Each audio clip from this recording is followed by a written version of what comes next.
بسم الله الله سبحانه وتعالى قرآن السلاي بتلاقي بوتاوتش የእስልምናን ገጸ ባህሪ እንድንይዝ በተለያየ ሁኔታ ያዘናል። ወደ እስልምናም ሙሉ በሙሉ እንድንገባ አላህ Subhanahu Wa Ta'ala ያዘናል። ያ አዩሃ الذين آمنوا ادخلوا في السلم كافة ሙሉ በሙሉ ወደ እስልምናው እንድንገባ ይህም አላህ Subhanahu Wa Ta'ala ያዘን ትእዛዝ ሙሉ በሙሉ በአግባቡ እንድንፈጽም በቻልነው ያህል የከለከለን ደግሞ ሙሉ በሙሉ እንድንርቅ ማለት ነው። እንደዚያው ነብዩ ሰለላሁ ዐለይሂ ወሰለም በተመሳሳይ መልኩ ማለት ነው ያዙ ነበር ተከታዮቻቸውን። እኛ እስላምን በምን ሁኔታ ነው ልንገልጽ የምንችለው? እኛ ዘንድ አላህ Subhanahu Wa Ta'ala ይህን እስልምናን የመሰለ እንቁ ሃይማኖት ያለ ምንም ልፋት ሰጥቶን፣ ነገር ግን መገለጫችን ምንድነው? እስልምናን እንዴት ነው እንገልጽ ምንችለው? በአግባቡ አላህ Subhanahu Wa Ta'ala በሚፈልገው መልኩ ነው? ነብዩ ሰለላሁ ዐለይሂ ወሰለም ባዘዙን መልኩ ነው? እስልምናን ልንገልጽባቸው የምንችልባቸው ብዙ መንገዶች አሉ ማለት ነው። ዋናው ግን ትልቁ ምንድነው? አላህ Subhanahu Wa Ta'ala ባዘዘን መታዘዝ፣ በከለከለን መከልከል ማለት ነው። እስላም የከለከለን ቦታዎችን አለመገኘት። እስላም ማለት ጥሩ ልብስ በመልበስ ወይም ደግሞ ራስን ጥሩ አድርጎ በማየት አይደለም። አላህ Subhanahu Wa Ta'ala ወደኛ የሚያየው የውስጣችን ልባችንና ስራችን ነው። አላህ ወደ መልካችን ወደ ቁመናችን ምንም አያደርግለትም። ትልቁ ነገር ግን ምንድነው? ولكن ينظر الى قلوبكم واعمالكم።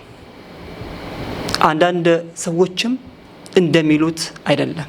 ያ ማለት እነሱ አለባበሳቸው ሊሆን ይችላል ወይም ባህሪያቸው ሊሆን ይችላል እስላምን ሳይወክል፣ ነገር ግን ምን ይላሉ?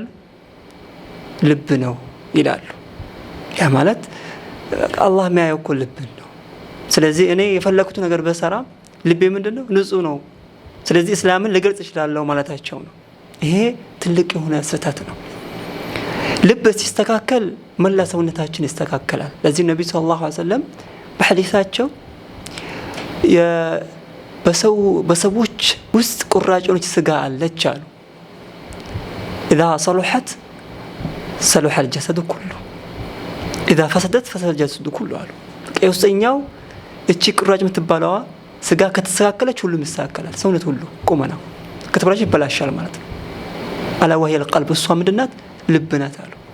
አያችሁ፣ ልብ ሲስተካከል አለባበሱም ባህሪያችንም በቃ እስላም ባዘን መልኩ እስልምና ልንገልጽ እንችላለን ማለት ነው። እስላም ደግሞ በከለከለን ግልጽ ነው። እስላም አትገኙበት ባለም ቦታ እንገኝም፣ በከለከለን ቦታ እንገኝ፣ ግልጽ ነው። ከከለከለን ነገር እንርቃለን ማለት ነው። እስልምናን በዚህ አላህ Subhanahu Wa Ta'ala በሚፈልገው ሁኔታ ለሌሎች ልንገልጽና እንደዚህ ደግሞ ልናሳይ ይገባል ማለት ነው።